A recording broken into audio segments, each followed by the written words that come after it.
Leni Robredo for Naga City Mayor, Nelson Ligacion for Congressman ng 3rd District, at Gabi Bordado for Calabanga Mayor. Ito naman ngayon ay niluto sa Naga City at 3rd District ng Camarines Sur sa kampo ng mga Robredo na kinagat ng mga leaders at supporters ang nasabing grupo na ubos kung ubos, gabos kung gabos. Nauna na nagpahapyaw si Pipi Leni na mayroon siyang intensyon na muling pamunuan ang Naga City at unite ang mga leaders nito sa politika sa nasabi ng district at lungsod.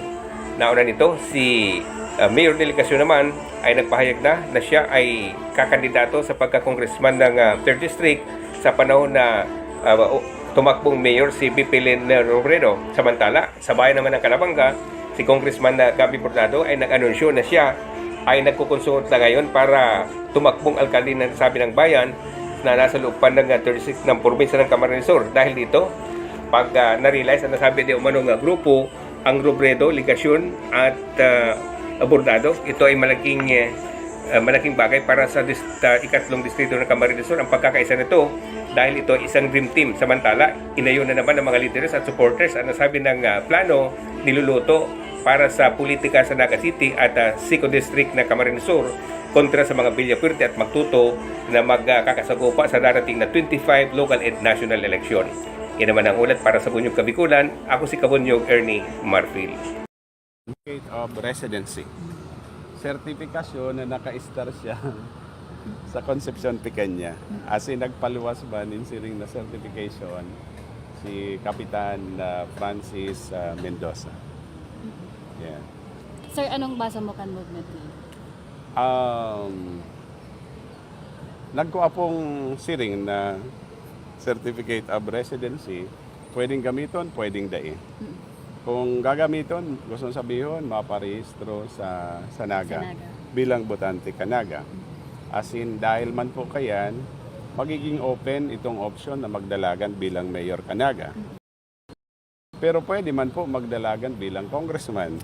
Pwede man magdalagan bilang senador. So, madepende po yan. Madepende. Okay. Baad ang gusto nun yung ihapot, paano pag nagdalagan mayor? Maaraman nito kung ano. Sa kanya, sir, kumusta po ang role po? mangyayari man. Pero kung sakali, sa iling nindo, pwede man ako mag-congressman. Mayor na tapos mo. Tapos kang mayor na. Tapos na po kami. Yeah. Yeah.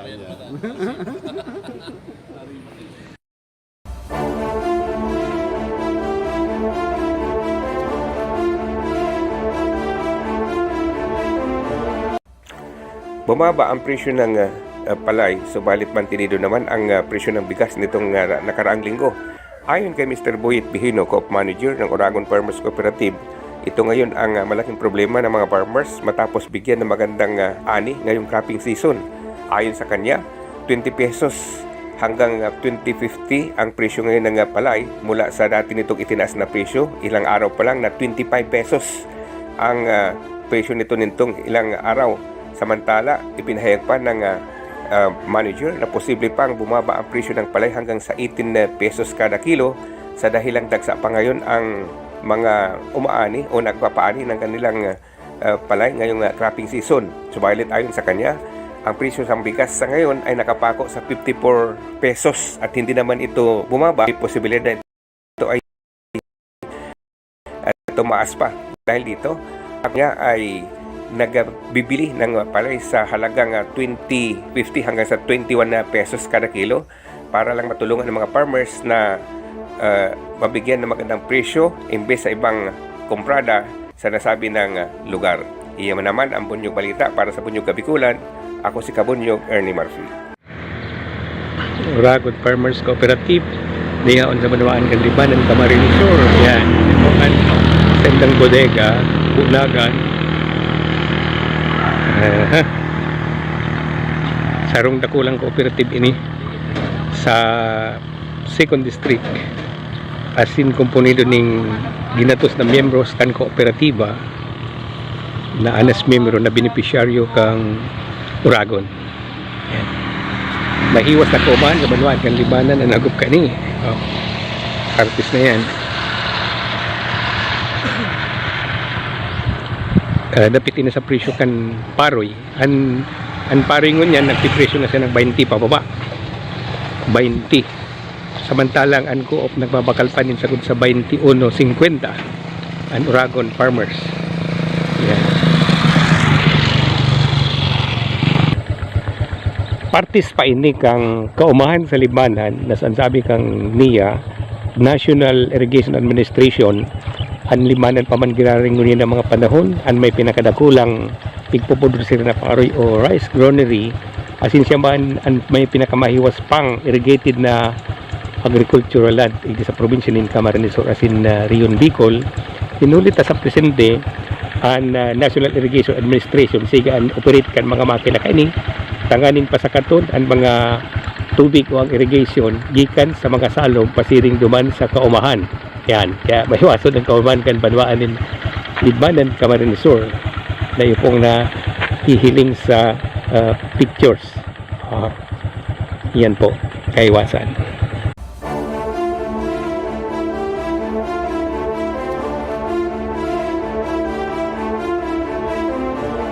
Umabot sa 28 milyon na halaga ng droga na samsaman ng kapulisan dito lamang nakaraang buwan ng Pebrero ngayong taong kasalukuyan. Sa datos, pumalo sa 28,443,734 pesos na halaga ng illegal na droga ang kanilang nasamsam. Kabilang rito ang 17,248,636 na halaga ng marijuana at ang droga naman na Cebu ay nagkakahalaga ng 3,847,348 ang halaga nito na nasamsam ng kapulisan. Sa Camarines Norte na siyang nangunguna na itala ang pinakamataas na bilang ng mga nakumpiskang droga na nasa 15,861,384. Kasunod ang Camarines Sur na nakapagatala ng 5,441,940. Ang Albay ay may halagang 3,198,136.80. Naga City naman ay umaabot sa 1,989,000 at 164 centavos. Ang Masbate ay nagka-record ng 1,050,314. Sorsogon ay 901,095 pesos at ang panghuli ay ang Catanduanes na nakapagtala ng 1,700,000 sa pinagtulungan ng mga partners agencies ang nasabi ng operasyon na ikanadakip ng nasabi ng mga suspect at halaga ng droga sa nasabi ng region sa Bicol. 126 operation ang kanilang naitala na simultaneous sa ginawang anti-criminality law enforcement operation na kung saan nasa 133 na individual ang naaresto dahil sa pagkakasangkot sa drug-related activities. Sa ngayon ay nagpapatuloy pa ang operasyon ng kapulisan sa Bicol para tugisin ang mga persona na nasa droga. Yan naman ang Bunyog Balita para sa Bunyog Kabikulan. Ako si Kabunyog Ernie Marfil. Bunyog, bunyog, halikan na kasama ka. Bunyog, kapag buklod ay may pag-asa. Luzon, Visayas, Mindanao, isa ang pananaw. Sa bagong Pilipinas ang bunyog isisigaw. Bunyog, bunyog.